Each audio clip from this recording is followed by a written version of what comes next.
माना गया कि आप केशव मौर्य की तरफ से योगी आदित्यनाथ के सबसे करीबी मंत्री माने जा रहे हैं, इसलिए आप उधर से बोल रहे हैं। हार नहीं मानूंगा, रार नहीं ठानूंगा।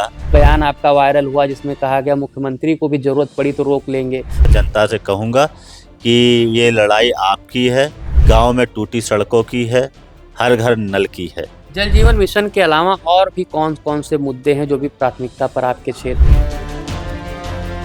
जल जीवन मिशन नरेंद्र मोदी सरकार की सबसे बड़ी योजना मानी जाती है, लेकिन ये योजना पिछले कई वर्षों से सुर्खियों में रहती है क्योंकि आए दिन कोई ना कोई इसमें भ्रष्टाचार को लेकर या फिर काम में लापरवाही को लेकर, अनियमितता को लेकर इल्जाम लगते रहते हैं।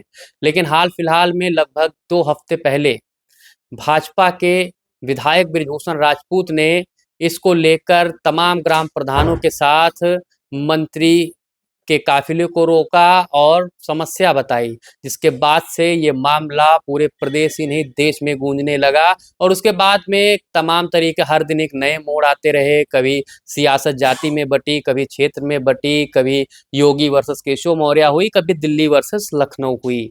लेकिन अब आज से जब बजट सत्र शुरू है उत्तर प्रदेश विधानसभा का, ऐसे में बृजभूषण राजपूत भी उस बजट सत्र में शामिल हुए और अब उनकी क्या बातें हुई अपने यहाँ पर नेताओं से और आगे उनका क्या स्टैंड है, हम उनसे बात करते हैं।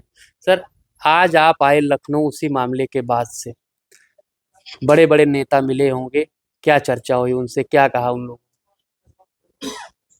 आज तो माननीय गवर्नर जी का अभिभाषण था, उसी अभिभाषण पे चर्चा हुई, अभिभाषण हुआ और उसके बाद में विधानसभा सत्र का आज बहुत सीमित समय का चलता है, उसके बाद सदन समाप्त हो गया है। अब उस पर लेकर आगे चर्चा होगी।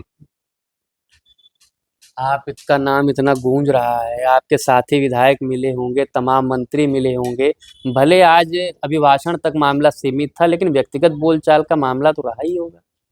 देखिए, जनता की मन की बात अगर होती है तो सभी जनप्रतिनिधि यही चाहेंगे कि जनता की बात अगर की है तो अच्छी बात है। हर जनप्रतिनिधि जनता से चुन के ही आया है और जब जनता के मन की बात होती है तो किसी को कोई आपत्ति नहीं होती, सब प्रसन्न होते हैं। 4-5 दिन पहले अचानक से खबरें चलने लगी कि आपको प्रदेश अध्यक्ष द्वारा नोटिस मिला है और फिर सोशल मीडिया पे एक वर्ग चलाने लगा कि देखा अब विधायक को जो उसने किया है उसकी कीमत चुकानी पड़ेगी। लेकिन फिर आपकी तरफ से भी बयान चला मीडिया में, कुछ लोगों ने चलाया कि नहीं नोटिस नहीं मिला है। आखिर क्या सच है, नोटिस मिला है नहीं मिला है? अभी तक तो नहीं मिला है और जब माननीय प्रदेश अध्यक्ष जी अगर ऐसा कुछ देंगे तो ये हमारे पार्टी का विषय है। क्या लगता है 20 दिन के जो काउंटडाउन था वो तो खत्म हो रहा है धीरे धीरे, हमें लग रहा है 20 दिन इस बजट सत्र में ही बीत जाएगा। तो क्या 20 दिन बाद क्या करेंगे आप? भारतीय जनता पार्टी का कार्यकर्ता हूँ, हमारे मंत्री हैं, मैं जनप्रतिनिधि हूँ, विधायक होने के नाते अपने मंत्री से कहना मेरा कर्तव्य है और उसको कैसे पूर्ण कराना ये हमारे मंत्री जी का धर्म और कर्तव्य दोनों है। 20 नहीं 30 दिन में हो जाएगा, उसमें कोई बड़ी बात नहीं है, मगर होना जरूर चाहिए, मैं तो यही चाहता हूँ। आज आपने विधानसभा अध्यक्ष सतीश महाना जी से मुलाकात की, क्या औपचारिक मुलाकात की थी, इस मुद्दे को लेकर मुलाकात किया? नहीं, इस विषय के बारे में भी उन्हें अवगत कराया है और उनसे निवेदन भी किया है कि सदन में जो विषय हम लोग उठाएं उनको धरातल पर जरूर पहुंचाया जाए। तो क्या लगता है जिस तरीके से एक फेज आया जब माना गया कि आप केशव मौर्य की तरफ से योगी आदित्यनाथ के सबसे करीबी मंत्री माने जा रहे हैं, इसलिए आप उधर से बोल रहे हैं। फिर एक बयान आपका वायरल हुआ जिसमें कहा गया मुख्यमंत्री को भी जरूरत पड़ी तो रोक लेंगे। फिर कहा गया कि देखिए मुख्यमंत्री को रोकने की बात कर रहे हैं, अब इतने बड़े विधायक हो गए हैं, क्या कहना है आपका इस?